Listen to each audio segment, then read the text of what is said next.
Boa tarde, gente. Eu nunca vi uma pessoa curada através das minhas mãos, até que eu fiquei convencido completamente da vontade de Deus para curar, que é sempre a vontade de Deus. E isso mudou completamente minha vida espiritual, mudou minha ousadia, me deu ousadia para compartilhar o Evangelho. Isso pode ser um pouco chocante para alguns de vocês, mas a vontade de Deus para curar é tão clara na Bíblia como a vontade de Deus para perdoar, para salvar as almas das pessoas, para libertar as pessoas de pecado. Às vezes a gente não vê isso tão claramente nas traduções, mas é muito mais claro até no original grego e hebreu. Então, vamos revisar 13 provas sólidas bíblicas da vontade de Deus para curar. A primeira prova é número 1, quais são os benefícios de Deus? Salmo 103 diz: abençoa o Senhor, alma minha, e não esqueça nenhum dos seus benefícios. Ele perdoa todos os teus pecados e cura todas as tuas doenças. O que está dizendo aqui bem claramente? Os dois primeiros benefícios do Senhor são perdoar os pecados e curar as doenças. Bem clara. Segunda prova, Cristo nos redimiu da maldição da lei. Deuteronômio 28 fala da bênção da lei sobre a antiga aliança para a obediência e a maldição da lei por desobediência. A maldição da lei inclui muitas doenças especificamente em Deuteronômio 28 e em seguida passa a incluir todo tipo de doença e desastre não registrados no livro da lei. Então, a maldição da lei inclui todo tipo de doença possível. E Gálatas 3:31 diz que Jesus nos resgatou da maldição da lei, fazendo-se maldição por nós. Okay? Ele nos resgatou da maldição da lei, que inclui todas as enfermidades e doenças imagináveis. Jesus nos redimiu, bem simples. Número 3. Nós temos uma aliança melhor com promessas melhores, como diz no livro de Hebreus. A antiga aliança incluía a cura. Vemos isso em versos como Êxodo 15:26, onde Deus prometeu que se os israelitas obedeceram a Ele, que Ele não traria sobre eles nenhuma das doenças que Ele trouxe sobre os egípcios. Na verdade, o registro da Bíblia nos diz que os israelitas aproveitaram de saúde durante todos os 40 anos no deserto, exceto quando eles desobedeceram a Deus. Salmo 105:37 diz que não havia nenhuma pessoa fraca entre os seus tribos. No entanto, a Bíblia nos diz que temos uma aliança superior com melhores promessas em Hebreus. Essa aliança não é baseada em nossa obediência, que muitas vezes fica aquém, mas no sacrifício perfeito de Cristo. Moisés contemplou a glória de Deus, de modo que quando ele morreu, com a idade de 120 anos, Moisés tinha a visão perfeita e era forte como um homem jovem. A Bíblia diz isso. No entanto, em 2 Coríntios 3, a Bíblia diz que a glória que Moisés contemplou empalidece em comparação com a glória muito maior a que temos acesso em Jesus. Ok, número 4. Prototipos da expiação de Jesus no Antigo Testamento incluíram a cura física. Vou dar 2 exemplos. Um exemplo é encontrado no Números 21. Os israelitas pecaram e foram mordidos por serpentes.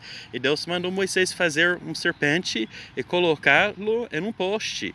Qualquer pessoa que foi mordido podia ser curado e viver se olhasse a serpente.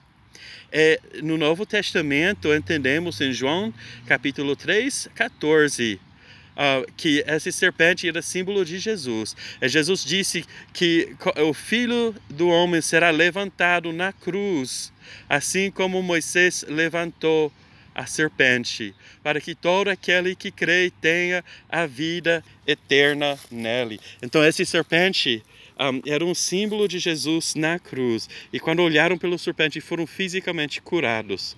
Outro exemplo notável é encontrado em 2 Crônicas 30, quando Deus curou as pessoas enquanto celebravam a Páscoa. E todos nós sabemos que a Páscoa claramente é protótipo de Jesus e do sacrifício dele. É porque somos curados pelo sangue de Jesus e pelo seu corpo que foi quebrado por nós. Estes não são os únicos protótipos da expiação de Jesus, onde vemos a cura física, mas são apenas 2 exemplos. Número 5. Jesus considerou a doença uma obra do diabo. Isso está em um lugar que vemos isso é Atos 10:38, que diz que Jesus andava curando todos os que estavam sob o poder do diabo. Também vemos isso em Lucas 13, onde Jesus disse que uma mulher aleijada tinha sido amarrada por Satanás por 18 anos longos. Em 1 João 3:8, a Bíblia diz que a razão pelo qual Jesus se manifestou era para destruir as obras do diabo. Então vemos a doença é uma obra do diabo, de acordo com a Bíblia, e Jesus se manifestou para destruir as obras do diabo. Número 6. Jesus considerou a cura física uma prova de sua autoridade para perdoar pecados. Vemos isso em Marcos capítulo 2. 4 amigos de um homem paralisado o rebaixaram para dentro da casa, através do telhado, para que pudessem levá-lo a Jesus. Jesus disse-lhe: seus pecados estão perdoados. Os fariseus ficaram zangados e começaram a sussurrar: quem é este para perdoar pecados? Jesus disse-lhes: observem e vocês vão ver a minha autoridade para perdoar pecados. E em seguida, Jesus disse ao paralítico: pegue a sua cama e ande. Jesus considerou a cura física uma demonstração de sua autoridade para perdoar pecados. E não somente isso, mas Jesus passou a autoridade para perdoar pecados aos seus discípulos. Isso está em João 20, verso 23. Número 7. Jesus ordenou que todos os seus seguidores curassem os doentes e fizessem as mesmas obras que ele fez. Como já vimos no 2º capítulo, Jesus mandou seus discípulos a curar os enfermos e depois estendeu esta comissão para todos os discípulos futuros em Mateus 28. Ok? Então Jesus mandou todos os seus discípulos por todo o tempo curar os enfermos. Em Marcos 16, Jesus disse que os sinais que seguiriam seus discípulos incluiriam imporão as mãos sobre os enfermos e eles vão se recuperar. Jesus disse em João 14:12 que aqueles que acreditarem nele fariam as mesmas obras e obras maiores. Então, qualquer coisa que temos um mandato bíblico para fazer, que Jesus nos ordenou a fazer, é certamente a vontade de Deus, é óbvio. Ok? Número 8. É muito forte. A cura é parte da natureza imutável de Deus. Em hebraico, o nome é bastante significativo porque é uma revelação do caráter. É um dos nomes de Deus que ele mesmo falou diretamente no livro de Êxodo 15:26. Eu sou o Senhor que te cura. Isso é um dos nomes de Deus, é parte do caráter dele. A cura é uma parte integral da natureza de Deus. A Bíblia diz repetidamente que Jesus curou porque ele teve compaixão do povo. Por exemplo, Mateus 14:14. Jesus curou porque era sua natureza fazê-lo. O principal motivo que a Bíblia nos dá para os milagres de cura de Jesus não é simplesmente para provar sua divindade, que ele era Deus. Talvez isso era uma parte, mas não era o motivo principal. Mas o motivo principal era a compaixão de Jesus. Se Jesus curava somente para provar sua divindade, por que ele teria encomendado os seus discípulos, ou enviado os seus discípulos a curar os doentes? Ok? Então, Jesus é o mesmo ontem, hoje e para sempre. Hebreus 13:8. A natureza de Deus não muda. Malaquias 3:6. Eu não mudo, diz o Senhor. Jesus tem a mesma compaixão hoje, como a compaixão que o motivou a curar todos os que o tocaram 2000 anos atrás. Ele é a cabeça e nós somos o seu corpo, crescendo em todas as coisas em Jesus, até chegar à plenitude da estatura de Cristo, como diz em Efésios capítulo 4. Quando nós sentimos compaixão, estamos sentindo o coração de Deus, e isto deve nos motivar a fazer as obras de Cristo. Ok, número 9. Uma dicotomia falsa entre o espiritual e o físico é herética e não é científica. Como já falamos, os gnósticos negaram que Jesus veio em carne, porque seu sistema de crenças implicou uma falsa dicotomia entre o corpo e o espírito. A ideia de que Jesus veio na carne ofendeu aos gnósticos. Se o mundo físico era mau, um Deus santo não poderia ter vindo em um corpo humano. O apóstolo João chamou tal ensino dos gnósticos anticristo. Então estava dizendo essa dicotomia entre o espírito e o corpo vem do espírito anticristo, porque nega que Jesus se encarnou. O ser humano não é apenas um espírito. O ser humano é um corpo, uma alma e um espírito. E Jesus veio para salvar as pessoas inteiras. E a Bíblia diz isso, Deus se importa com o seu corpo, tal como Ele se importa com o seu espírito. Ele se importa com toda a pessoa. Hebreus 7:25 diz que Ele é capaz de salvar totalmente ou completamente aqueles que vêm a Deus por meio dele. Não só salvar parcialmente, não só salvar uma parte de você. Ele é capaz de salvar totalmente. Então, a dicotomia falsa entre o corpo e o espírito também não é científico.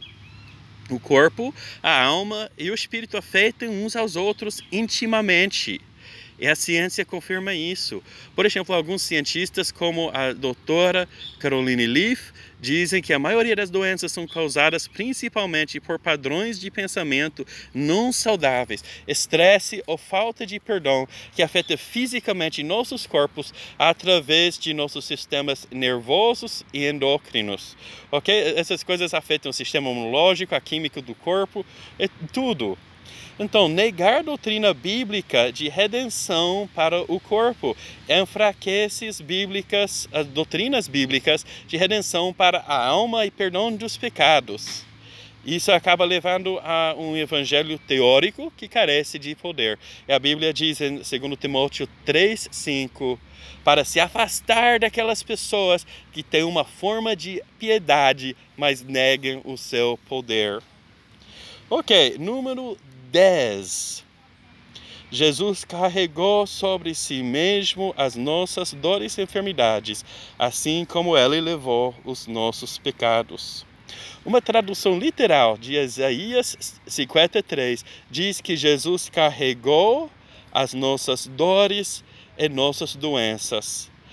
A Bíblia usa a mesma linguagem em hebreu para dizer que Jesus carregou as nossas dores e enfermidades, como ele usa para dizer que Jesus carregou nossos pecados e levou as nossas iniquidades.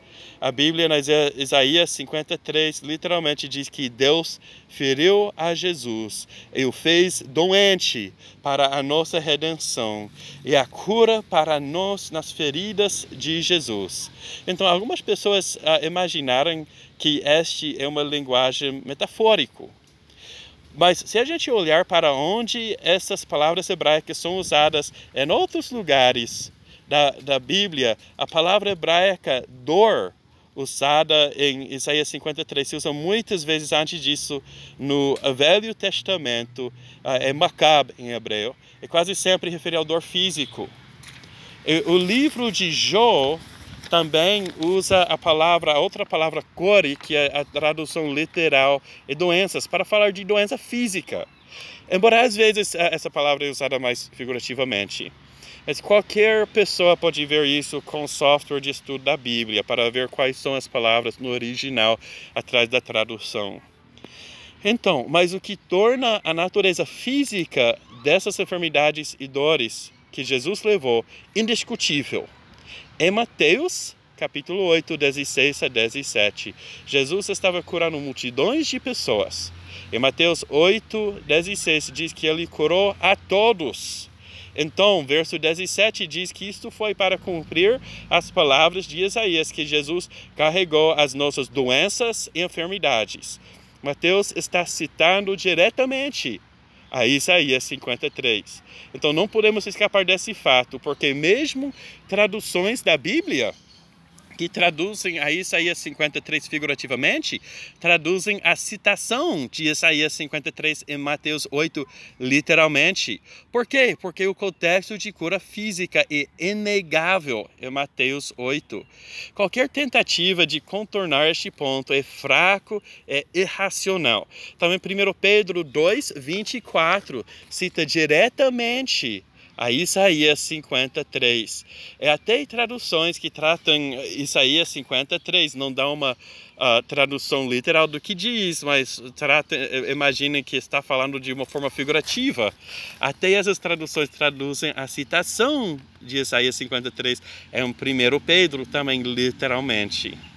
Ok? Então, claramente, Isaías 53 está falando de dores e doenças físicas. É muito claro. Os animais para ofertas pelo pecado no Antigo Testamento nunca foram torturados. Eles morreram com pouca dor. Se o sacrifício de Jesus fosse apenas pelo pecado, o corpo de Jesus não precisaria ser quebrado. O sangue de Jesus derramado seria o suficiente para somente nosso perdão. Mas não foi somente o sangue de Jesus que foi derramado, mas seu corpo foi quebrado para nossa cura. O apóstolo Paulo disse aos coríntios que alguns deles estavam doentes porque não discerneram o corpo de Cristo. Então, o sangue de Jesus foi derramado e o corpo de Jesus foi quebrado, não só para nosso perdão, mas para nossa cura. Por que alguns tradutores traduziram Isaías 53 figurativa e não literalmente? A gente tem todo motivo para entender claramente que está falando literalmente de dores e doenças físicas. Porque até as citações de Isaías 53 no Novo Testamento são claramente físicas. As implicações de uma tradução literal mexeram com as cabeças dos tradutores e destruíram suas tradições religiosas enraizadas no gnosticismo. E sim, gente, tem lugares que um viés dos tradutores influenciou a tradução da Bíblia que eles fizeram. Tem alguns lugares. Número 11. Jesus é a revelação exata da vontade e da natureza de Deus. Isso é uma das provas mais fortes para mim. Então, Jesus disse a seus discípulos que ele não reteve nada deles. Está dizendo isso em João 15:15. Eu não vou chamar de escravos, mas de amigos, porque o escravo não sabe o que o mestre faz, mas eu revelei tudo o que o Pai me mostrou. Então Jesus deu uma revelação completa de Deus. Ele revelou tudo que o Pai tinha feito conhecido a ele. A Bíblia diz que Deus nos fez conhecer o mistério da sua vontade, definindo em Cristo. Efésios 1:9. Então Jesus é a revelação perfeita da vontade de Deus. A vontade de Deus não é mais um mistério, foi revelado em Cristo. Também, o primeiro verso em Hebreus diz que Deus nos falou por meio de seu Filho Jesus. Deus nos falou por meio de Jesus, nos revelou a sua vontade e natureza através de Jesus. Não é mais um mistério. Se você quiser conhecer a vontade de Deus, olhe para Jesus. Se você quiser saber como Deus é, é somente olhando para Jesus. O reflexo perfeito do caráter e natureza de Deus só pode ser visto em Jesus, que a Bíblia diz que Ele é a imagem do Deus invisível. Colossenses 1,15.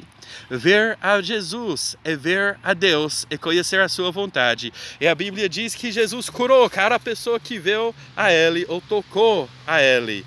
Por exemplo, Mateus 12,15. Sem exceções, gente. Ninguém, a Bíblia não fala de ninguém que se aproximou de Jesus, que tocou o manto de Jesus e não foi curado. A Bíblia diz que Ele curou todos, sem exceções. E a Bíblia diz que Ele passou por todas as cidades e aldeias, curando todas as enfermidades e doenças. Isso é Mateus 9,35. Então, uma grande parte do que a Bíblia nos diz sobre Jesus é o seu ministério de cura. Jesus revelou a natureza de Deus. É a vontade de Deus pelo que Ele disse e fez. Número 12. A linguagem que a Bíblia usa para a salvação se aplica igualmente à cura física, como para a regeneração do espírito. E no Novo Testamento tem duas palavras principais em grego, que a tradução é salvação. E a palavra grega sozo é usada para a cura física e também para a redenção da alma. Não é uma palavra que é apenas espiritual. Então, a visão espiritualizada de salvação veio através da heresia gnóstica e filosofia grega, e não da Bíblia. Então, vou ler alguns desses versos aqui. Efésios 2,8. Porque pela graça sois salvos, por meio da fé. Isso não vem de nós, de vós, é dom de Deus.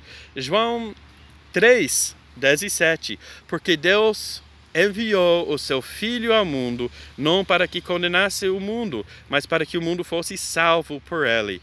E nesses dois versos, a palavra salvo, Efésios 2,8 e João 3,17, é igual no verso que eu vou ler agora, é Marcos 6:36. Só que a tradução em Marcos é a mesma palavra salvo em grego, mas curados, ou todos que tocaram nele saravam. Então, Marcos 6:56, é onde quer que entrava, ou em cidade, ou em aldeias, ou no campo, apresentavam os enfermos nas praças e rogavam-lhe que os deixasse tocar ao menos na orla da sua veste, e todos os que lhe tocavam saravam. Mas no grego é a mesma palavra, foram salvos. Então, a salvação na Bíblia é tanto para o corpo e para a alma. Não é só uma coisa espiritual, é uma coisa muito prática. Então, quando é o tempo de Deus, o momento de salvação é sempre agora. 2 Coríntios 6:2 diz: agora é hora da salvação e dia do favor de Deus. Deus não está esperando para curar ninguém, assim como Ele não está esperando para perdoar pecados.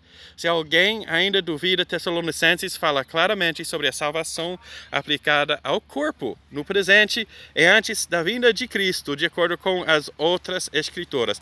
1 Tessalonicenses 5:23 diz: e o mesmo Deus de paz vos santifique em todo, e todo o vosso espírito, e alma, e corpo sejam plenamente conservados, irrepreensíveis para a vinda de nosso Senhor Jesus Cristo. Então a gente não pensa por um momento que se uma pessoa está lutando com um vício em pornô ou em drogas, a gente não pensa por um momento que não foi o tempo de Deus para libertar ele, ou talvez Deus não quer fazer isso agora, Ele só vai querer depois. Não, hoje é o dia de salvação, hoje é o tempo do favor de Deus, e nós ajudamos essa pessoa, encorajamos essa pessoa, liberamos a palavra de Deus, nós perseveramos sabendo que Deus não está esperando, Ele quer que a pessoa esteja livre. É a mesma coisa com doença. Jesus até disse sobre a mulher que foi presa por Satanás por 18 anos, que como eu posso esperar? Basicamente, ela foi aflita por Satanás por 18 anos. Como eu posso esperar? Não importa que hoje é o sábado, eu tenho que curar ela agora. Isso aí, o coração de Deus. Eu tenho que curar ela agora. Como eu posso esperar? Jesus já pagou o preço com seu sangue, o preço mais alto. Então, por que vamos esperar para que Jesus receba o que ele comprou? Que é a cura das pessoas. Ele morreu para isso. Vamos ver Jesus receber sua recompensa. Então, número 13. Das 13 provas da vontade de Deus para curar. O reino de Deus está sempre em expansão. E a Bíblia diz que Deus se revela continuamente. A gente vê isso no Antigo Testamento. Deus está continuamente se revelando até o culminar da revelação quando Jesus veio como homem, quando Jesus veio a essa terra e encarnou. E o profeta Daniel profetizou que Jesus seria uma pedra não cortada com mãos humanas. Que isso está em Daniel, capítulo 2. Jesus é uma pedra não cortada com mãos humanas, que destrói as nações da terra e depois cresce para se tornar uma montanha que enche a terra. A Bíblia diz em Abacuque 2,14 que o mundo certamente será cheio do conhecimento da glória de Deus como as águas cobrem o mar. Então o reino de Deus está em expansão. E como é que Jesus cresce para se tornar uma montanha que enche a terra? Através da igreja, que é o seu corpo. As obras de Jesus aumentem e multipliquem através do seu corpo, a igreja. Aquele que acreditar em Jesus fará as mesmas obras, e obras maiores. Negar que o Espírito de Cristo habita na igreja é outra maneira de negar a encarnação. Para a cura cessar, Deus teria de falhar em seu propósito de colocar seu Espírito no ser humano. Ele teria que falhar em seu propósito de colocar o Espírito de Cristo em nós. Quando nós sentimos compaixão pelas pessoas, estamos sentindo o coração de Deus. É porque o Espírito de Deus habita em nós. Para a cura cessar, a rocha, que era Jesus, teria que encolher e desaparecer, ao invés de crescer para se tornar uma montanha que enche a terra. Se a cura tivesse cessado, as palavras de Jesus em João 16:7, que Jesus disse: é melhor para vocês, melhor que eu saia, porque estou lhes enviando o Espírito Santo. Se a cura cessasse, essas palavras não fariam sentido nenhum. Se a cura tivesse cessado, seria pior para nós que Jesus ascendeu ao Pai e não melhor. Jesus disse que era melhor. Então, eu não vejo como alguém pode acreditar que a Bíblia é a palavra de Deus e rejeitar essas declarações e ensinamentos muito claros na Bíblia. A Bíblia é tão clara. Então vamos parar de questionar a Bíblia. Deus quer curar as pessoas. Porque muitas vezes começamos a questionar a palavra de Deus por causa de nossas experiências, ao invés de deixar a palavra de Deus mudar a nossa experiência. É isso que a gente tem que fazer, deixar a palavra de Deus mudar completamente nossa experiência. Então, gente, Jesus morreu para que as pessoas foram curadas. E eu quero que Jesus receba sua recompensa, que Jesus seja glorificado agora. Eu vou orar para vocês agora, para quem está ouvindo. E em nome de Jesus, eu libero a glória de Deus sobre quem está ouvindo essa mensagem. Eu repreendo toda doença e todo mal, repreendo toda dor, repreendo todo câncer. Em nome de Jesus, some desse corpo. A glória de Deus enchendo o corpo, que o corpo seja como uma esponja para a presença de Deus, completamente cheio da glória de Deus. Em nome de Jesus, eu comando a restauração desses corpos. Dor sai, Jesus é glorificado. Espírito Santo, glorifica o nome de Jesus agora. Obrigado, Jesus. Obrigado, Jesus. Eu quero que você, se você tinha uma dor ou um sintoma, que você teste a condição agora. Gente, nós perseveramos. A palavra de Deus é como um martelo. E continuamos com a palavra de Deus batendo uma coisa que não é a vontade de Deus, batendo com esse martelo da palavra de Deus, estamos vendo muitos milagres, muitas curas, porque Deus quer. Nada pode mudar isso. A vontade de Deus é te curar. Jesus é o mesmo, hoje, ontem e para sempre. Amo vocês, fiquem encorajados. Medite na palavra de Deus, vai mudar sua vida. Tchau.